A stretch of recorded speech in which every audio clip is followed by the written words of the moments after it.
All right, I'm doing graphing of systems of equations. So we have two different points here. We have an equation right here, we have an equation right here.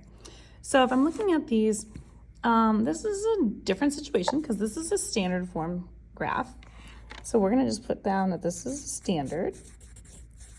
And then the other one isn't really slope-intercept form, but we're gonna call it slope-intercept form because it fits the bill the best. So this is slope-intercept form. So what you're gonna do is you're gonna start off with that slope-intercept form one because it's already ready to go. X is equal to -3. So this is a special case where if you have X equal to a number, then you have a vertical line. And that vertical line would be at -3. So on your graph, I'm gonna go ahead and put a dot on -3 on the X-axis.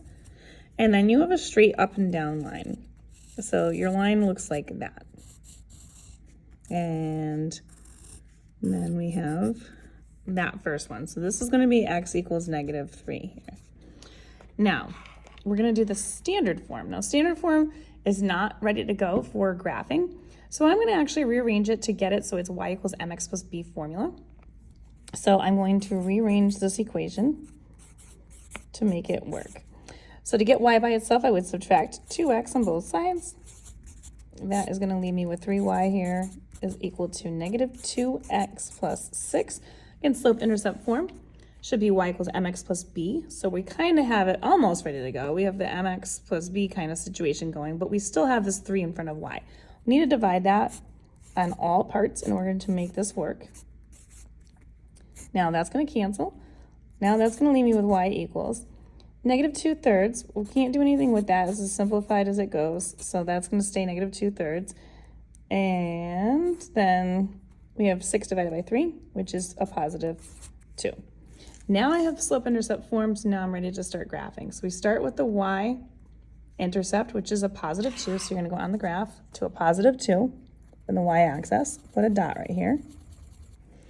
And then we're going to use that slope, -2/3, in order to help me graph off of that. So -2 means to drop 2 and then go over 1, 2, 3. Now, if you notice that I am going farther away from this line, if I keep going down 2 and over to 3 this way, I'm going to end up off this graph. So I'm going to go back over here to this y-intercept.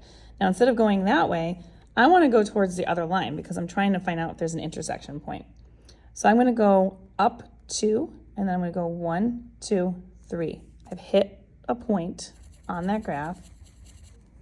And so when I graph this, if I do any more, this is going to end up off of my graph. So I'm going to connect these 2 points, put arrows on both ends, and so my intersection point is right here. So this is a -3, +4. So my answer for this is a -3, +4. And what that means is that this is where this intersection point is. And that means that when I plug in coordinates of x -3, y being 4, into both of these original equations, they will make both of them true. So if I put -3 in here, 2 times -3 is going to give me -6.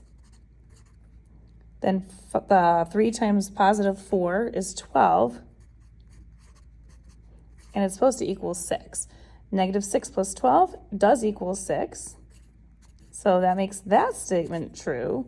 And then the other one is that x is equal to -3. Well, x is equal to -3. So therefore, that statement is also a true statement. So when you've got both statements true, you've found your intersection point, which makes both of them a true statement.